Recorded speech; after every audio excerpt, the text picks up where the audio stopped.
Welcome to Hacking Your ADHD. I'm your host, William Kerb, and I have ADHD. On this podcast, I dig into the tools, tactics, and best practices to help you work with your ADHD brain. Hey team, Happy New Year! We're kicking off 2024 with the incredible Jessica McCabe, creator, writer, and host of the award-winning YouTube channel, How to ADHD. I'm sure a lot of you are already familiar with Jessica's work as her YouTube channel has more than 1 million subscribers. But for those of you who haven't seen her before, her channel contains a wealth of knowledge about ADHD and is one of the things that personally kicked me in the pants to start taking my ADHD more seriously. Seriously, her channel's great, go check it out. And now she's coming out with a book, How to ADHD, an insider's guide to working with your brain, not against it, which is coming out on January 2nd, so tomorrow if you're listening to this episode when it comes out. In our conversation today, Jessica and I discuss how we can go from surviving our ADHD to thriving with it, to get past some of our issues with executive function, and also talk about universal design. Of course, we also get into a lot of stuff about her book, and how she was able to use a lot of the strategies that she was writing about in the book to help her write that same book. Honestly, this episode was a blast to record, and I hope you enjoyed as much as I did putting it together. If you'd like to follow along the show notes page, you can find that at hackingYourADHD.com/164. The holiday season is starting, and it's easier than ever to fall off routines. At least, I know that's what I do. That's why I've relied on drinking AG1 for so long. And right now, AG1 is running a Black Friday special for all of November. AG1 is a daily health drink packed with nutrients to help alleviate bloating, support sustained energy, and whole body health. With the 2024 ADHD conference coming up in just a couple of weeks, I know I'm tossing in a few AG1 travel packs into my bag. Even on the go, it's easy to keep up the habit with the added benefits of probiotics, prebiotics, and adaptogens. AG1 can help combat the stress of holidays while helping your digestion and supporting your energy. So this holiday season, try AG1 for yourself or even gift it to someone special. It's the perfect time to focus on supporting your body with an easy and surprisingly delicious daily healthy drink. Every week of November, AG1 will be running a special Black Friday offer for a free gift for your first subscription, in addition to the welcome kit with vitamin D3K2. So make sure to check out drinkag1.com/ADHD to see what gift you can get this week. That's drinkag1.com/ADHD to start your holiday season off on a healthier note, while supplies last. All right, keep on listening to find out how to ADHD.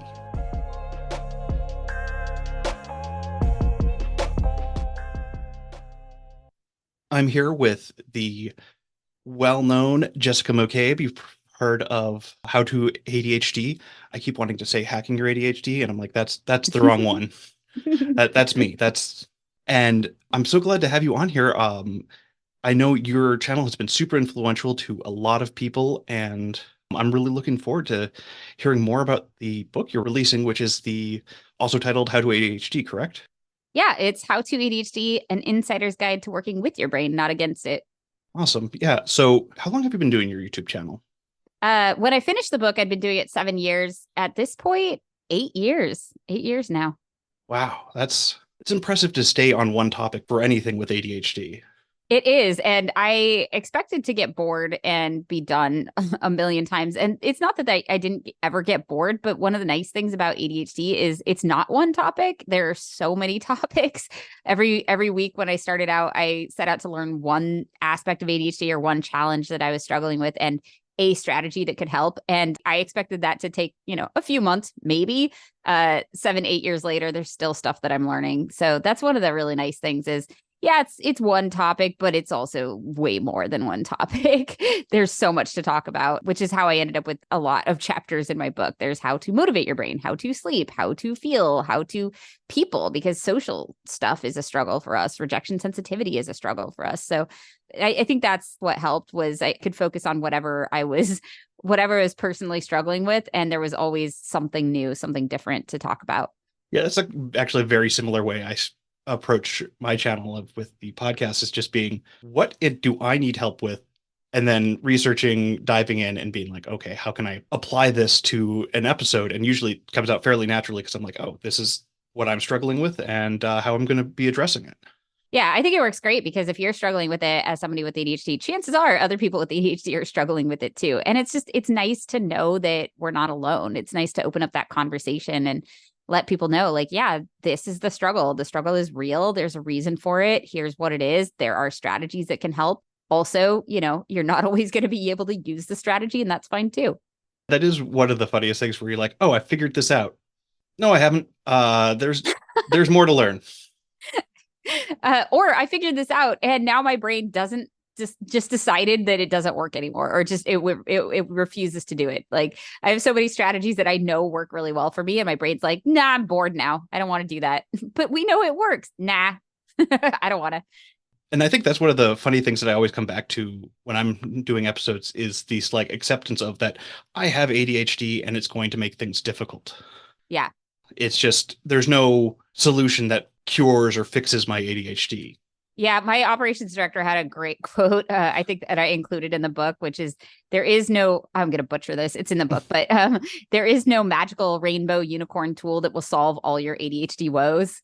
I think that might actually be the quote. I'm surprised that I remembered it correctly, but it's so accurate. And our brains tell us that there is, right? Like, and society sometimes tells us that there is, like, oh, just use this planner, do this one thing, and like that'll solve everything. And we're like, okay, and then we pour ourselves into it, and no, it does not. It definitely does not. Yeah, I've had many of the times I'm like, okay, I'm going to buckle down, I'm going to build a system, and then ADHD will be fixed, and I can just be really productive, and there'll be no more stress in my life. Yeah, no, that's exactly what it was. I started my channel trying to get to that point. I was like, okay, well, it's fine. Like, my brain works differently, so I have to do things differently, but I'll just learn all the things I have to do differently, and then I won't struggle anymore. And this is a lie. If anybody is still at the point in their own ADHD journey that they believe that that's the way that this ends, no, it's kind of like how romantic comedies, and then they lived happily ever after. Yeah, that's not how it works, though. Because I talk about this at the end of my book, in the final chapter of how to change the world. No matter how many tools you have, you still have to use those tools. You have to pay for those tools. You have to fight for your ability to use them in the workplace or wherever you need to use them. And it's, not everywhere is that tool accessible, right? Like, there are some things. I got to speak at the NSA, and that was a really cool opportunity. But one of the things they were saying is, like, a lot of the strategies and solutions are phone based, and they can't bring their phones to work. So, there are times that we can't even use our tools, or that, I don't know, people expect us to quote unquote overcome our ADHD and not struggle, but also they're upset if we do use the tools that we use. So that's another barrier.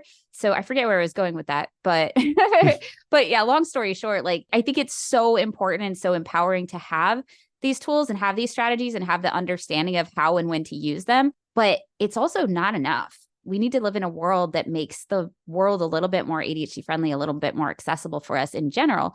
And thankfully, that's also something that can make it easier for everybody else too, because we are not the only ones who struggle, as as society likes to remind us. We don't have a monopoly on forgetting things or getting overwhelmed or struggling with executive function or even having limited working memory. There are a lot of other people that struggle with it, and everybody's working memory is limited to some point. Mm-hmm. Everybody's got too much on their plate, right? It feels like right now. And so if we make the world more accessible to those with ADHD, we also make it easier for everybody else as well. Absolutely. I love the idea that creating accessibility helps everyone, because oftentimes people are like, oh, should we just accommodate everyone? It's like, if we can, yes, absolutely. Yeah, there's a word for it, which is universal design. Oh, nice. I first learned about this from an example of consider curb cutouts in sidewalks. They make the sidewalk more accessible at all to somebody in a wheelchair, because they can go up and down the curb cutouts. But it also helps people who are trying to move or wheel luggage or riding those dope little electric scooters. So there are a lot of things like that can make the world accessible to somebody with ADHD, but also benefit everyone. Because I've seen stuff like with teachers talking about how they, modified their homework policies for allowing late assignments. And it was such a stress relief for the other students as well, that they're like, oh, this is just something I'm going to always do because it's good for everyone in my class. Yeah, exactly. So that's the world I'm pushing toward now. I love having this toolbox. I love understanding how to use it. And it's really nice having options, because when I started my journey, I knew very little about my ADHD, and I had exactly one tool. I had medication. And if I couldn't get my medication because I forgot to schedule another appointment for my doctor, or I didn't I didn't bring my prescription to the pharmacy, or I forgot to pick my meds up, or I didn't have insurance because I forgot to sign up for it or whatever it was. Like I was kind of just screwed. Like Yeah. that was my one tool. And it was a really good tool, but it was my one tool. So now I have all of these tools, all of which I include in the book. But it's really nice to now think, okay, great. Like now I have these tools. I can do pretty much anything I want to do at this point. There are some things that I realize are not worth it for the amount of extra stress or, extra accommodating I'm going to need to do for myself to do, but I can.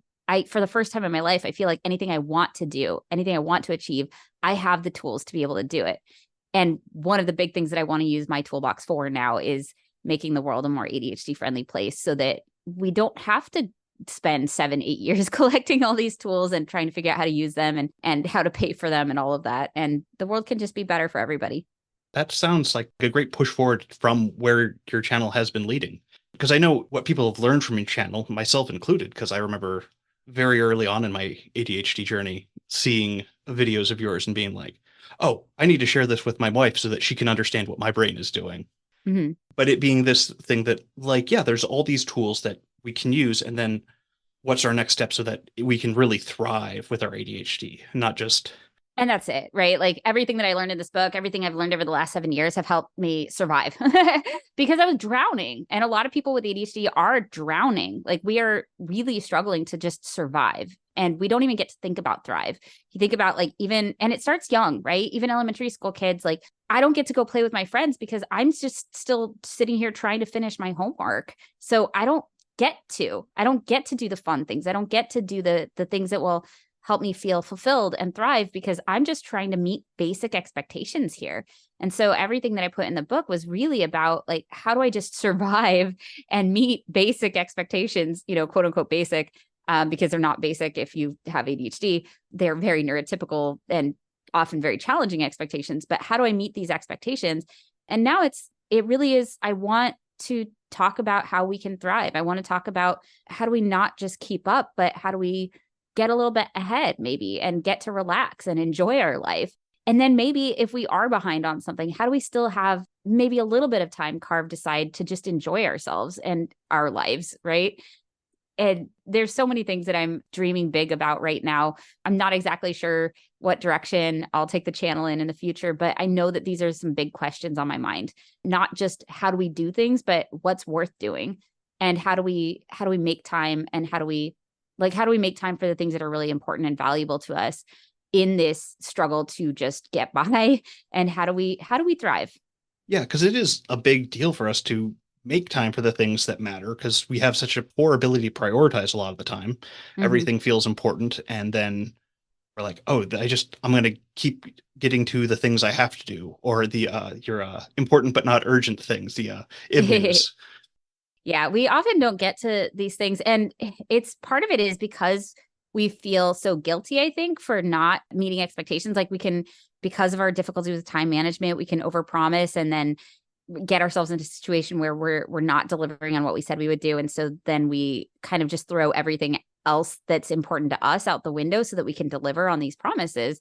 And it's tough. I even found myself doing that at the beginning of the book. I thought I planned well. I'd given myself a couple weeks to write the first chapter because it was like a week to write the chapters after that. And then I had time to edit. I had breaks. I thought I planned really well. But when I went to write the first chapter, I realized like, oh, it's not just that I need extra time to write the first chapter because it's the first chapter. I also need to plan the book. Like I need to know what structure the book is even going to be. So I had to do all this work. I was immediately behind schedule, like immediately.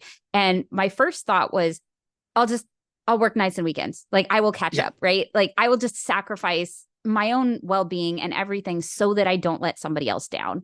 And I just remember thinking, that's not a good thought. That's not a healthy thought. And so I had to talk to my therapist about it. And we set some boundaries. And I think that's a lot of it is setting some boundaries and saying, okay, look, I will work some extra nights and maybe one weekend day to try and catch up and make up for the fact that I did not plan well, but I can't sacrifice everything. That's not realistic. And that's not fair to me. And it's one of the things that I know I deal with a lot of, like giving advice on how to talk and deal with your ADHD and then being like, but my ADHD is special and I can just push through and I don't need to do these things. I can. Like, even though if someone came to me with this, I'd be like, here's what you should do, like Hmm. really step back and like figure out what's important here.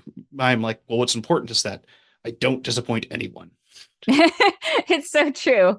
It's so true. How much do we just go through life trying not to disappoint people and then feeling terrible when we do? God, it's so accurate. Uh, I hope if anybody's listening to this, like, and resonating with it, like you hear how ridiculous this but it's something that we still, like, as ADHD experts, get sucked into, like, especially because when you do have the tools and you do have the know-how, it can be really tempting to be like, well, I should know better. I should be able to do this. You got to watch out for those shoulds, man. Cause like I did put this in the book. It's not weird if somebody with ADHD is struggling with ADHD related challenges. It would be weird if they didn't. It would be Yeah. weird if we didn't struggle to be places on time. It would be weird if we didn't get distracted during conversations. Like, that would be strange. It's not actually strange. And Brendan Mahan of ADHD Essentials said something really beautiful to me the other day, which is that he gives himself permission to be neurodivergent. He gives Mm, himself permission to have ADHD. And as long as nobody's getting hurt, it's nothing he needs to apologize for. And I, yeah. I thought that was really cool. Yeah. That's a really good thing. Like, the number of times I need to remind myself I have ADHD. That's why I'm struggling with this particular thing. Yeah. Yeah. It's not a personal or moral failing. It's not about I'm not trying hard enough or anything like that. It's tough. It's a tough condition to manage. And we're also trying to manage it with the same brain that struggles with executive function in general, right? So, like, we're trying to accommodate our own executive function challenges with a brain that struggles with executive function. And in many cases, we're trying to do that for our kids too, right? Hmm. So, like, you're trying to executive function for yourself and your kids with a brain that struggles with executive function. And so I know a lot of parents have a lot of shame too around, well, if I had just done this for my kid or helped him set up the system and maintain the system, then he wouldn't be struggling as hard. Well, yeah, but like, with what brain are you trying to do that? Yeah. And I mean, one of the things I've also realized, I have to model struggling for my kids so that they know it's okay to struggle. Hmm. Like, Yeah. that's one's real hard because I'm like, you want to be the perfect parent, but that's also not realistic to do, or to, healthy developmentally for them to not see you as being like, I make mistakes. I have to apologize to my kids. It's like my daughter didn't get to go to an event she really wanted to last night. And I'm like, we're really sorry. We have people that are sick at home. We can't, go to this thing. And we should have planned ahead to let you know that this might not happen. Oh, that's really nice. Yeah. Cause otherwise, what are you teaching them? That it's not okay to make mistakes and that you have to be perfect. And that's the only, that's the only answer. Nobody's going to be perfect. Everybody's going to let somebody down. Everybody's going to struggle sometimes. And so learning how to cope with it when it happens, I think is such a more valuable thing than to just not have it happen ever. And then, yeah, be like giving myself the grace to be like, yeah, you're going to make mistakes, and you don't need to hide them either. Yeah, I saw a really good, I think it was on Instagram story the other day where somebody was talking about how we try to stay perfectly emotionally regulated, especially parents for their kids try to stay perfectly emotionally regulated. And it's a losing goal. Like, you're not going to be able to. So instead it's like, okay, when you are emotionally dysregulated, noticing that and then figuring out how to get back to baseline, figuring out how to cope, like, where do I go from there, is a much more valuable skill than just trying to never get emotionally dysregulated. I'm trying to learn all of these things because I am currently 6 months pregnant. I'm about to have my own kid and I'm nervous about it. I have Mhm. learned how to manage my own ADHD quite well. I do feel like I can accomplish anything that I want to accomplish at this point.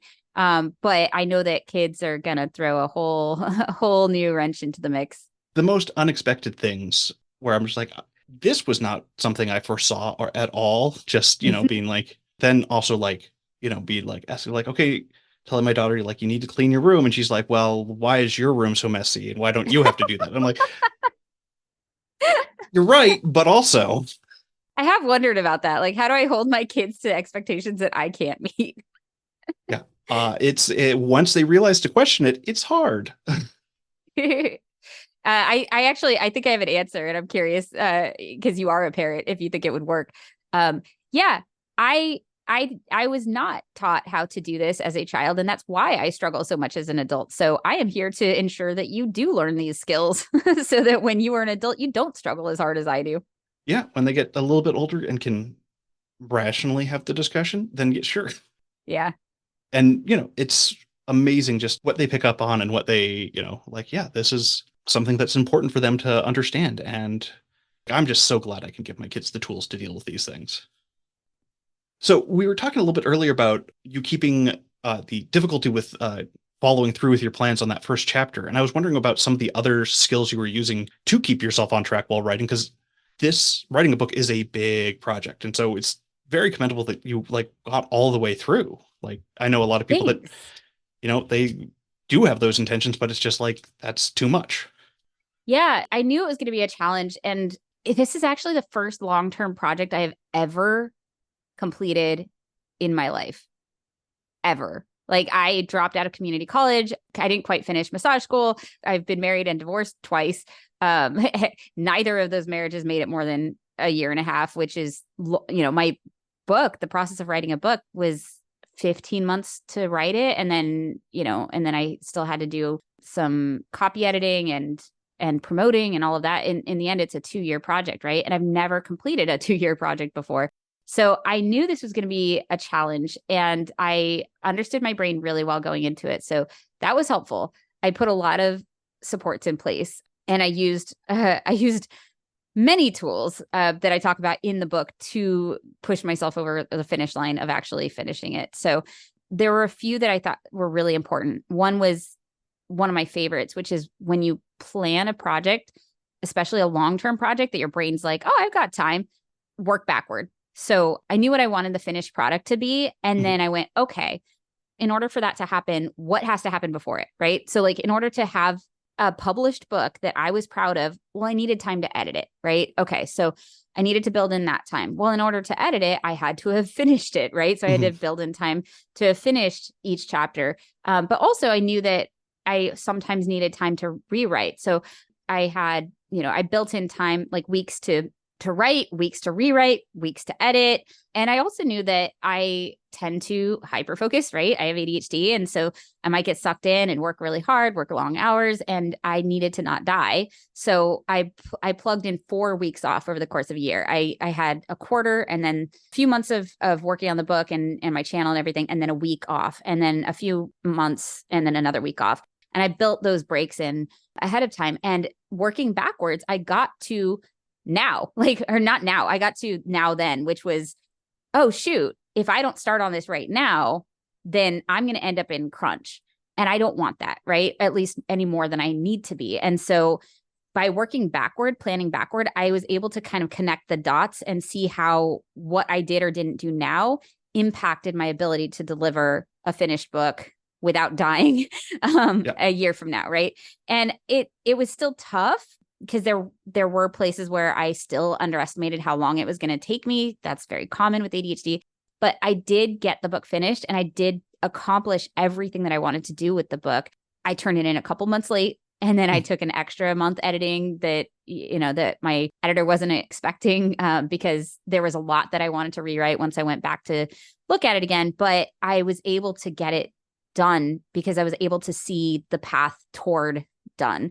It wasn't just this nebulous thing that I needed to start on at some point and write. Like, I very intentionally planned it all out.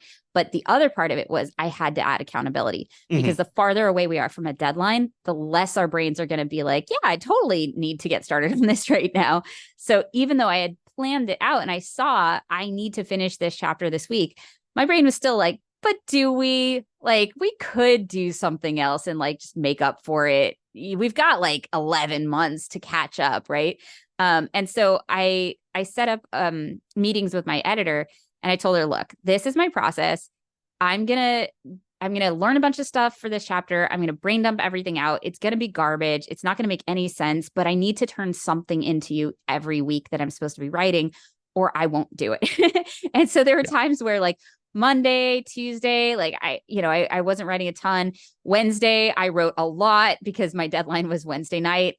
Wednesday night, I had to turn it over to the editor to review so that she could look at it Thursday morning before our meeting. So because of that accountability, I definitely stayed more on track with the plan that I made than I would have otherwise. So it was the planning, it was the accountability, and then keeping it interesting and exciting for myself. So one of the big things that I did was I planned like a couple of different writers retreats.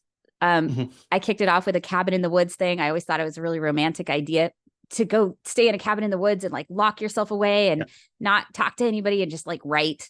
And so I invited my research consultant who was helping with the book to a cabin in the woods type retreat. And we just sat there for a week and brainstormed like, what is the most important information about ADHD that needs to make it into this book? And let's make sure that we have a chapter to capture all of those. And so we just went chapter by chapter. Okay, I want a chapter on time management. Great. What do people with ADHD need to know about time? And we did some really cool stuff to hopefully make sure that it reached as many people as possible, where I would sit down and I'd be like, okay, so let's say, because he's also, my research consultant is also a psychologist. I was like, let's say I come in and I'm a college student struggling and, XYZ, and I only have 1 hour with you. Like, I can't afford any more sessions. Teach me everything that you think I need to know about ADHD in an hour. And we would have awesome. Like little play sessions like that. It was super fun. Right. But having that variety of, sometimes I was at my desk at home working, but sometimes I got to go to a cabin in the woods, or like we rented an Airbnb by the ocean at one point to do these really like kind of writer retreats, kind of mixed it up and kept me from getting bored, gave me something to look forward to. And also made it so that there were these like sprints too. So if I hadn't written that much that week, I could get a lot done. Awesome. Yeah. And I think that sounds like such a great way to get through all of that, because there is so much there it's hard to follow through on those intentions, even for those things that we really want to do. Yeah, this was really important to me. But if I hadn't put a lot of that stuff in place, I still wouldn't have done it. Because that's what it's like to have ADHD, right? Yeah. You can care very deeply about something, and it might look to other people like we don't care, because if you cared so much, why didn't you get started on it? But it's how our brains work. So we need these hacks, we need these strategies, and we need to put these extra tools in place that other people might not need, because that's what our brains need. Yeah. Yeah. I think that's so key, is that being like, yeah, even things that we really want to do can be hard to get started on and follow through on. Because I'm like, yeah, do I really want to do this? Yeah, I do. Okay, let's figure out ways to make this happen. It's not just, I can't rely on motivation and getting inspired to do it all the time. Sometimes I have to go through the hard process. Yeah. And even still, there were times where I was really discouraged, and I would have to go back and read an anecdote from one of the chapters that I'd already written, and that would give me the inspiration to keep going. It was kind of nice. I did have the benefit of the book that I was writing helped me finish the book that I was writing. Awesome. So the farther along I got with it, the more support I had in getting across the finish line. But it wasn't easy, and I didn't do it on my own. I think that's really important to know too. I intended to. Like when I first started, I was really stubborn. Like, I want to write a book, and I want to write it all by myself. And like, yeah, I can talk to my research consultant and he can pull research for me, but I'm going to write it. I'm going to show myself that I can do this by myself. And a couple weeks in, I woke up one day and I went, I need Teresa. Like I need the person who helps me with some of my talks and stuff like that. I am being ridiculous. I wanted to do it on my own. Why? Like, what am I trying to prove? That people with ADHD shouldn't ever need help or ask for help, and like the accomplishment only matters if you did it completely on your own? No, like we know that the best way to live as somebody with ADHD or any condition, or even just being a human, is to be effectively interdependent with other people.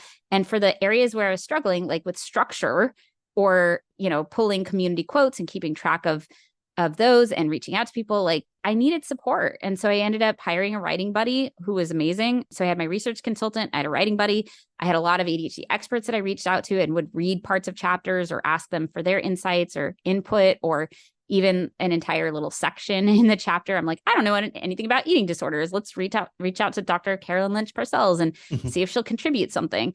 And in the end, this was not an accomplishment of like, I did it all by myself, but also it's done and it's good. And I don't think it would have been both of those things if I had tried to do it all by myself.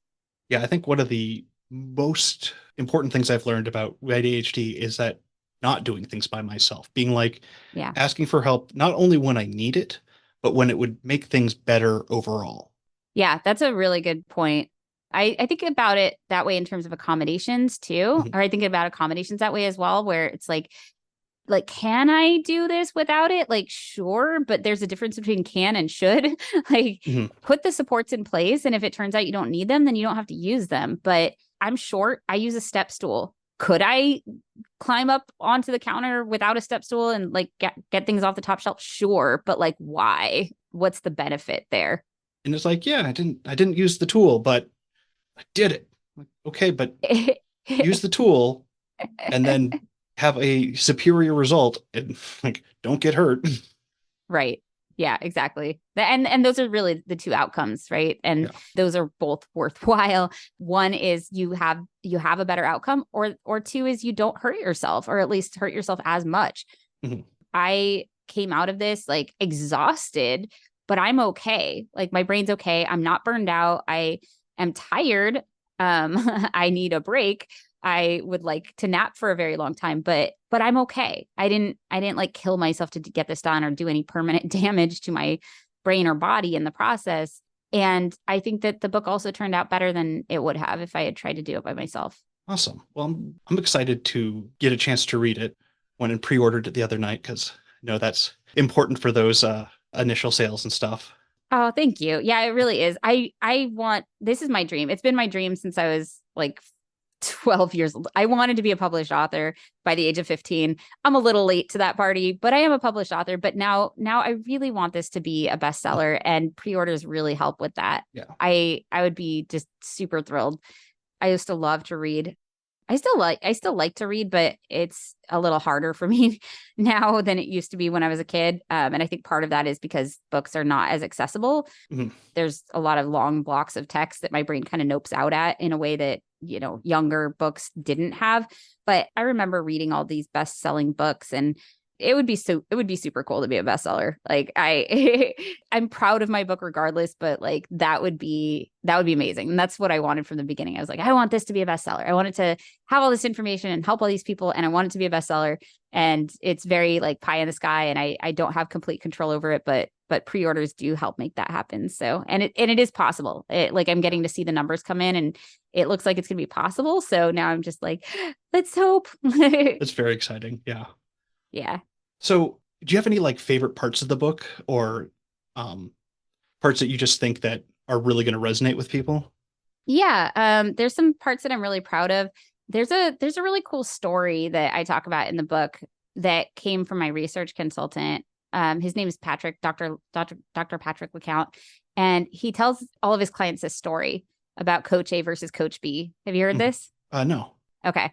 I love it. He says, imagine an 8-year-old little girl, and she's playing soccer, and she's the goalie, and it's the end of the game. It's coming down to the final seconds, and the other team takes a kick, and she looks at it and guesses which way the ball is going to go. And she dives in that direction to block the ball, and she got it wrong. The ball goes the complete other direction, sails right past her, right into the net, and her team loses the game. And she's kicking herself, right? She's super disappointed. Oh man.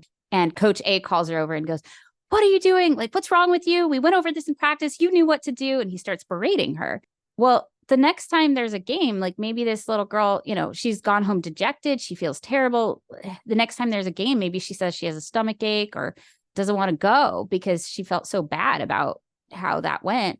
And then he goes, well, now imagine the same thing happens. It comes down to the final seconds of the game. The team takes a kick. She guesses the wrong way and dives the wrong way, and the ball sails right past her. But now Coach B is coaching instead. And he brings her over and he says, hey, come here. And she comes over all dejected, feeling bad that she let the team down. And he says, hey, so if you want to know which way the ball is going, remember, look at their eyes, look at where their eyes are looking, and look at the direction of their foot. That will help you know which way they're going to kick the ball. You got that? Like, you got this? Yeah, you got this. And that's it, right? And she goes home and she still feels bad, but now she's got something different to try. And, she might have been beating herself up, but nobody else was beating her up. And so the next time there's a game, she shows up and she has something that she can try different. And so what he says to his clients is like, if you wanted your kid to just have fun, which coach would you want them to have, Coach A or Coach B? And everybody's like, well, Coach B, like he seems more fun. And he says, okay, but what if you wanted her to go pro? And still everyone chooses Coach B. And he says, okay, but we often talk to ourselves as coach A. Like, what's wrong with you? You should have started sooner. Like we start beating ourselves up. Yeah. And so when we do that, he says, ask yourself, what would coach B say? And it's such a simple thing. It's such a like cool brain hack. And it was something that I personally used to get through the book, because there were times where I was behind schedule or I hated what I wrote, and that coach A voice crept in, like, what's wrong with you? Who let you do this? You've never written a book before. How could you think that you could pull this off? And I would go, what would coach B say? Be like, oh, you've never written a book before. Like, you did your best to plan, but how could you have known how long it was going to take you when you've never done this before? What can you do differently? Let's adjust the expectations with your editor based on how fast you're actually writing versus how fast you thought you'd be able to write. Like, let's get out there. Let's do this. Here are some things I could try differently. And you know what? The next time I needed to write, I showed up. And that's what we should we just want people showing up.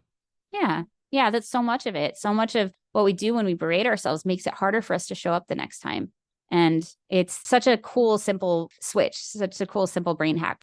Not that you're not going to beat yourself up, not that you're not going to have that coach A voice creep in, because it's so common for us, right? Like, we've been criticized and corrected so many more times a day than our neurotypical peers. Like, that voice is going to creep in. What's wrong with you? You're being lazy. You're stupid. You're careless. Like, you don't care. Like, all of these voices creep in. You should have known better. You should have started sooner. It's going to happen. But when it does, just go, cool. What would coach B say? Yeah. Get reminded. There's nothing wrong with us. Sometimes we need to do things a little differently, and sometimes we just need some reminders along the way to get where we're going. Yeah. But we need coaching, not criticism. Yeah. All right. Well, we're kind of coming up on time here. It's been a pleasure talking with you. And I'm just curious, is there any final thoughts you want to leave the audience with? Just trying harder doesn't work. We know that, right? Like, effort for us is not the problem. So trying harder is not the answer. I have found that it's much more helpful to try different. And I'm hoping that my book helps you do that. Awesome. Well, people can find you on the web at How to ADHD, pretty much everywhere, I imagine, at this point, especially on YouTube. Yeah. Yeah. And then you can find the book at howtoadhdbook.com. Awesome. And I'm going to encourage everyone to pre-order it, because we do want this to be a bestseller. And I think it's going to be regardless, but I'm really excited to get a chance to read it. And thank you so much for coming on the show. Thank you so much for having me. This was a pleasure.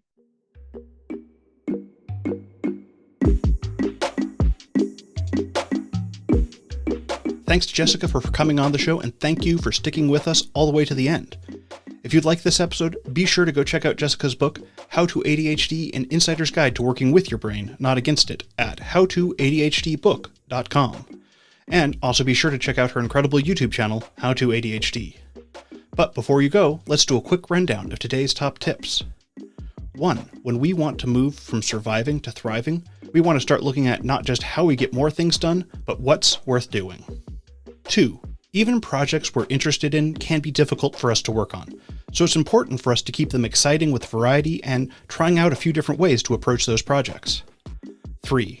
When planning out those big projects, work backward from where you want to be to figure out all the steps in between so that you can see that path to done. 4. You know what? I think Jessica covered this one excellently in the show, so I'm just going to play that again. Effort for us is not the problem, so trying harder is not the answer. All right, that's it. Thanks for listening. I'd love to hear what you thought of this episode.